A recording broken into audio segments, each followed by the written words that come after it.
भारत सरकार भी इंडिया पाकिस्तान का मैच कराकर काफ़ी संकट में पहुंच गई, क्योंकि अभी पहलगाम में कुछ महीनों पहले ही इस तरह की कायराना हरकत हुई थी, जहां पे 26 शहादत नागरिकों की हुई थी।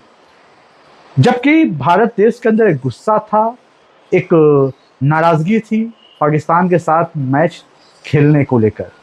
लेकिन बीसीसीआई और आईसीसी के अध्यक्ष इस वक्त पता है कि जैसा हैं अमित शाह के लड़के, जो काफ़ी काबिलियत के दम पर वहाँ पहुँचे हैं, उनको पता था कि शायद ये मैच नहीं होगा तो बहुत लंबा पैसे का नुकसान होगा। उस पैसों की नुकसान ना होने के लिए इन्होंने राष्ट्रवाद के मुंह पे तमाचा मार दिया। आज उन 26 लोगों की घर वालों पे क्या बीती होगी कि आज आप उस देश से मैच खेलने के लिए चले गए। लेकिन ये बात मौजूदा सत्ता को बखूबी पता थी, तो इसलिए अपने पालतू तो मीडिया है, जिसे गोदी मीडिया कहा जाता है, उसे लगा दिया गया कि इसका डेंट मैनेजमेंट कैसे किया जाए। अर्नब गोस्वामी नाम तो सुना होगा, मोदी जी की चाटुकारिता करके अपना चैनल खोल लिया, बड़ा नाम कमा लिया, काफ़ी पैसे कमा लिए। ये साहब सवाल किससे करना चाहिए, इनको बेसिक जानकारी नहीं। भारत पाकिस्तान का मैच ये राष्ट्रीय मुद्दा था, भारत की सरकार का मुद्दा था, जबकि आईसीसी का प्रेसिडेंट भी इन्हीं सरकार के नुमाइंदों का लड़का है। तो अब जिम्मेदारी किसकी बनती थी इस मैच को ना कराने की? तो अर्नब गोस्वामी साहब ने बड़े दिलेरी से सवाल पूछा सौरव गांगुली से, सचिन तेंदुलकर से, राहुल द्रविड़ से। सुनिए जरा इनको। सचिन तेंदुलकर बात करो, Rahul Dravid stop the silence. Sourav Ganguly इतने ऐड में आते हो ना, बहुत पैसे मिलते हैं, तो डरते क्यों हो बीसीसीआई से? सौरव गांगुली क्यों डरते हो? देश ने इतना कुछ दिया आप लोगों को, आज चुप हो। ये पूरी तरीके से मानसिक दिवालियापन की हद पार कर चुके हैं। इन्हें ये पता है कि इनके व्यूअर जो हैं, सत्ता के जो समर्थक हैं, वो बुद्धि से पैदल हैं, उन्हें कुछ समझ में नहीं आता। इसलिए जो चाहे खिचड़ी परोस दो, इनको लगेगा सरकार तो बेकसूर है, अमित शाह का लड़का जैसा इसमें बेकसूर है, और सारी गलती सचिन, द्रविड़ और सौरव गांगुली की है। राहुल गांधी इस वक्त मलेशिया गए हैं, किस तरह से गोदी मीडिया उनके ऊपर आक्रामक होकर इसे मुद्दा बना के डाइवर्ट करना चाहता है। अब रूबिका लियाकत देखिए, इसमें बार राहुल को है मलेशिया से प्यार।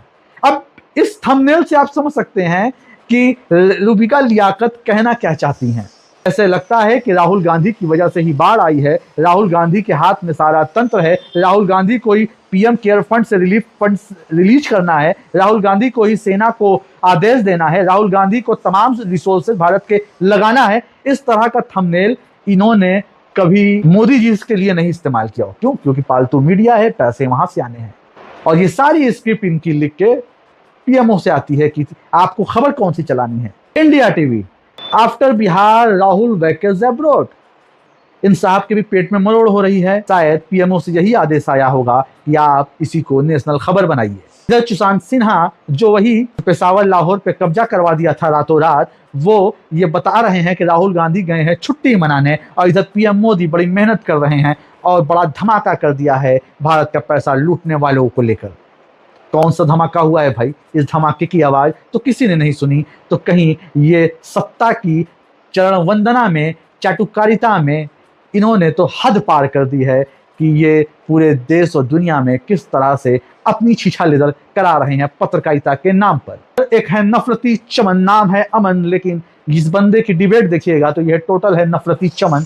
सिर्फ नफरत परोसना इसका है पेशा, क्योंकि इसके आकाओं की तरफ से ये फरमान आता है सत्ता की लहर बनाना है, तो बिना नफरत, बिना हिंदू मुसलमान के बीच में नफरत फैलाए, ये पॉसिबल नहीं है। नफरती चमन का थंबनेल देखिए, देश में है बाढ़, राहुल घूम रहे हैं विदेश। अब आप सोच सकते हैं कि इन सब को, जितनी गोदी मीडिया है, इनको एक स्क्रिप्ट लिख के आती है कि आपको खबर कौन सी चलानी है।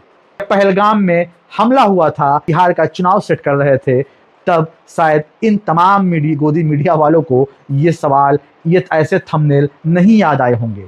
मणिपुर में हिंसा हो रही थी, साहब मौज कर रहे थे, साहब कहाँ जा रहे थे, ऐसे थंबनेल इन लोगों को नहीं समझ में आते। वहीं एनडीटीवी, जो एकमात्र न्यूज चैनल था जो रवीश कुमार के नाम से जाना जाता था, जिसमें रवीश कुमार सत्ता पक्ष से कड़े और तीखे सवाल करते थे, लेकिन ये सवाल सत्ता को बहुत चुभता था, इसीलिए अपने मालिक से कहकर उन्होंने इस चैनल को खरीदवा लिया।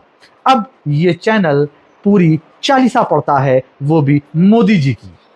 देखिए कैसे जिस चैनल पे कभी सत्ता को आईना दिखाने वाले सवाल होते थे, अब उस पे एंकर कह रहा है Rahul chills abroad, PM meets farmer.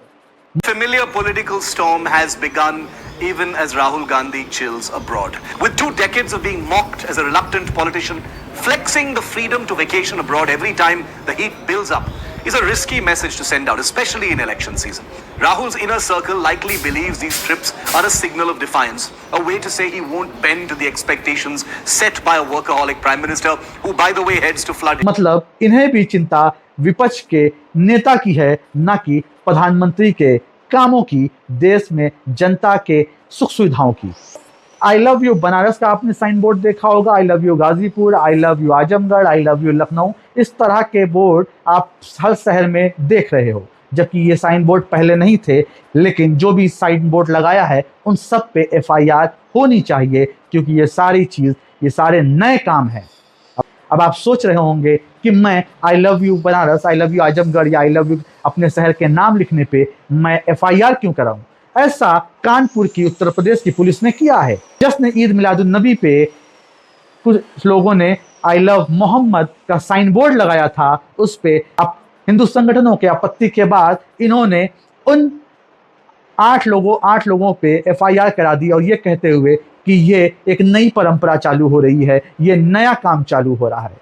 मेरे भाई, अपने आराध्य से प्यार करना, अपने मजहब से प्यार करना, ये धार्मिक आज़ादी है, धार्मिक स्वतंत्रता पे हमला नहीं हो रहा है कि मैं कहूँ I love my Allah, I love my God, I love Shankar, I love Ram, तो इसमें किसी को आपत्ति क्यों हो सकती है। लेकिन भारत का माहौल इस तरह से बना दिया गया है जहाँ पे असामाजिक तत्व जिस तरह से उपद्रव करते हैं। आपने फतेहपुर में देखा कि किस तरह से ये चढ़कर मकबरे में तोड़ फोड़ कर रहे थे, और पुलिस बेचारी इनके आवभगत में लगी हुई थी।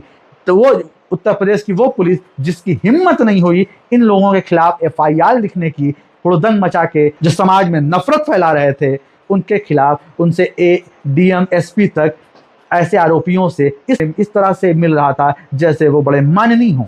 लेकिन जहां मुसलमान का नाम आएगा, इनको अपनी ड्यूटी याद आ जाएगी। इन्हें ये मुसलमान होके ऐसा कैसे कर सकता है, ये मुसलमान होके आई लव मोहम्मद कैसे लिख सकता है।